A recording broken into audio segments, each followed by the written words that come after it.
चल रही हैं रहमत की हवाएं, छा गई हैं बख्शिश की घटाएं, जोश में है दरियाए मग़फ़िरत, क्योंकि पूरी हो रही है हर गुनाहगार की हसरत। यही तो है मेरे मालिक की शान, हम नन्हे मेहमानों से सजा है इरफान रमजान।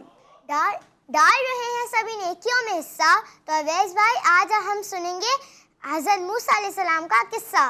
बिल्कुल, आज आपको सुनाएंगे हज़रत मूसा अलैहिस्सलाम का वाक़या। ये क़िस्सा आपकी फ़रमाइश के ऊपर, नन्हे मेहमान यहाँ पे मौजूद हैं और हर दिन हमने ये तय किया है कि अपने हीरोज़ का वाक़या आपको सुनाएंगे।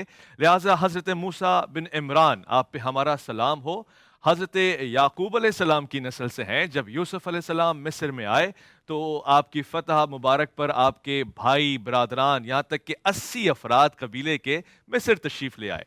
उस वक्त रेयान बिन वलीद की हुकूमत तक हज़रत यूसुफ़ अलैहिस्सलाम को एक ख़ास इलाका, ज़मीन का टुकड़ा भी दिया गया और वो 80 अफराद जो आकर आबाद हुए थे, वक्त के गुजरते हुए वो तकरीबन 70 से 80 लाख में तब्दील हो गए। अब मूसा अलैहिस्सलाम आप ही की नस्ल से तशरीफ लाए। आपके एक भाई भी हैं, हारून अलैहिस्सलाम, और बनी इसराइल जो कि कनान से मिस्र में आके आबाद हुए, उन ही के ऊपर वक्त के फिरौनों ने जुल्म करना शुरू कर दिया। इन्हें मारते, पीटते, मजालिम का शिकार बनाते, शबो रोज इनसे काम लेते और उजरत टके की बनाते थे। ये वक्त था कि बनी इसराइल खुदा को पुकारते थे। मेरे बच्चों, दिन रात अपनी इबादत में अल्लाह को याद करते और कहते, भेज उस मसीह को या उस नुमाइंदे को कि जो तेरा है, जो हमें निजात देगा। अल्लाह ने तय कर लिया कि उसने अपने नुमाइंदे को भेजना है, मगर फिरौन के दरबार में उसके मुशीर अंदाजा लगाते हुए बताते हैं कि बादशाह फिरौन, बनी इसराइल में से एक बच्चा अनकरीब पैदा होने वाला है जो तुम्हारे तख्त को उलट के रख देगा। लिहाजा फिरौन ये हुक्म देता है कि अगले साल बनी इसराइल में से जो भी लड़के पैदा होंगे उनका कत्ल कर दिया जाएगा। एक साल छोड़ देंगे, फिर अगले साल कत्ल करेंगे। इस तरह से वो बच्चा बच नहीं पाएगा। अगर अल्लाह की करनी देखो बच्चों, जिस साल फिरौन ने यह तय किया कि बच्चों का कत्ल होगा बनी इसराइल से, यानी लड़के ज़िबाह कर दिए जाएंगे, अल्लाह ने उसी साल मूसा अलैहिस्सलाम को पैदा फरमाया, जबकि इससे कबल हारून अलैहिस्सलाम भी आ चुके। तो अशर फिर क्या हुआ? यह हुआ कि मूसा अलैहिस्सलाम जब दुनिया में आए और फिरौनी फौजों ने बच्चों का कत्ल करना शुरू किया, तो मूसा अलैहिस्सलाम की वालदा को अल्लाह ने हुक्म दिया कि ऐ मूसा की वालदा, इस बच्चे को दरिया में बहा दो और हम इसे इसकी परवरिश करवाएंगे और इसे वहां ले जाएंगे जहां इसका भी दुश्मन होगा, हमारा भी दुश्मन होगा, यानी फिरौन के महल में, और वहां पे इसकी परवरिश होगी। और ऐसे ही हुआ। मूसा अलैहिस्सलाम की वालदा ने मिरहा बच्चे को उठाया और एक छोटी सी कश्ती नुमा बास्केट बनाकर दरिया में बहा दिया। पानी बहता हुआ फिरौन के महल तक लेकर आया और वहां की खवातीन ने हजरत मूसा अलैहिस्सलाम को गोद ले लिया। फिरौन के दरबार में लेकर आए कि कितना प्यारा बच्चा है, अगर हम इसे गोद ले लें तो कितना अच्छा होगा। और फिर यूं खुदा का भेजा हुआ खुदा के दुश्मन के घर में रहा और बड़ी जान के साथ रहा। बेशक अल्लाह ताला बेहतरीन पालने वाला है।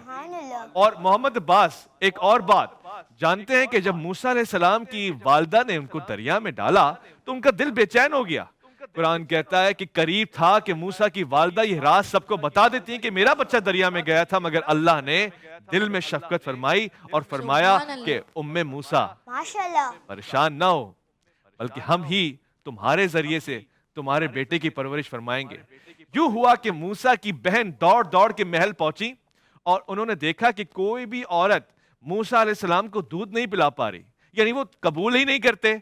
तो उस बच्ची यानी मूसा अलैहिस्सलाम की बहन ने कहा कि मैं एक ऐसी औरत को जानती हूं कि जो इसकी परवरिश कर सकती है, जो इसे दूध पिला सकती है, जो इसके मुंह में रिस्क और निवाला डाल सकती है। और वो जाकर असल मूसा अलैहिस्सलाम की वालिदा को ले आई जिसका किसी को भी इल्म न था। लिहाजा हजरत मूसा अलैहिस्सलाम की परवरिश का दौरा शुरू हुआ। हम इसको 3 हिस्सों में डिवाइड करेंगे। अगली किस्म में आपको बताएंगे कि मूसा अलैहिस्सलाम फिरौन के दरबार में कैसे रहते हैं, फिर बनी इसराइल के दुखों का कैसे इजाला करते हैं। जब किसी ऐसे शख्स को मारा जाता है और उससे काम लिया जाता है जिसका कोई कसूर नहीं होता, उसकी उजरत पूरी नहीं मिलती, तो मूसा अलैहिस्सलाम के दिल में कितनी बेचैनी होती है।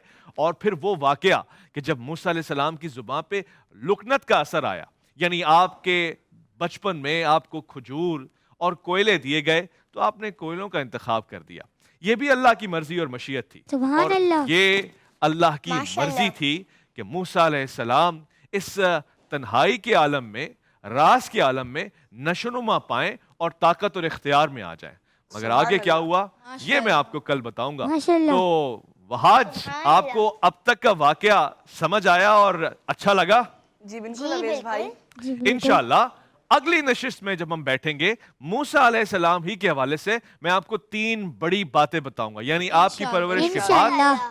نشوونما کے بعد، آپ کا دربار سے رخصت کرنا، پھر آپ کا جناب صحرا میں جانا، اور پھر پلٹ کر آنا، اللہ کی وحی کو لے کر آنا، طور پہ جانا، بنی اسرائیل کے سامنے آنا، فرعون کے دربار میں کھڑے ہونا، اور پھر جادوگروں کا سامنا کرنا. اور پھر تیسرے حصے میں ہم آپ کو بتائیں گے کہ کیسے آپ نے دریا کو کراس کیا. اللہ تعالیٰ کی عظمت، اس کی برتری اور اس کی کبریائی کے ساتھ آپ بنی اسرائیل کو نجات دلا کر اس مقام پہ لے گئے. مگر بنی اسرائیل نے کیسے ناشکری کی ان تمام ماشاءاللہ. نعمتوں کی کہ جو اللہ نے ان کو عطا فرمائی. آج کے لیے ہمیں جو مورل ملتا ہے، جو میسج ملتا ہے، وہ یہ ہے کہ اللہ چاہے تو کچھ بھی کر سکتا ہے. یاد ہے نا کل کے واقعے میں وہی اللہ جس نے یونس علیہ السلام کو مچھلی کے پیٹ میں رکھا تھا، اسی اللہ نے حضرت موسیٰ علیہ السلام کو ماں کی آغوش سے نکال کر دریا کے بہاؤ میں تیرا کر محل فرعون میں لا کر جناب موسیٰ کی ماں سے پرورش فرمائی اور آگے کھڑا کر دیا. تو بچوں انشاءاللہ تعالی روزانہ کی بنیاد پر ہم قصص الانبیاء آپ کے سامنے رکھتے رہیں گے. مگر اس جہاں آپ کا یہ شوق، یہ ذوق ہے، وہیں میرے ساتھیوں نے آپ کے لیے کچھ تحائف کا بھی انتظام کیا ہے. ڈی پیزانو کی طرف سے آپ کے لیے گفٹ ہیمپرز ہیں، یہ کھانے کے واؤچرز ہیں، اور ایچ کے مارکیٹنگ پوائنٹس کے بھی گفٹ ہیمپرز ہیں. تو یہ آپ کے سامنے رکھے ہوئے ہیں، انہیں ذرا میری طرف سے ایکسیپٹ کر لو اور جی ٹی وی کی طرف سے ایکسیپٹ کر لو، اور کل کے واقعات سننے کے لیے تیار ہو جاؤ.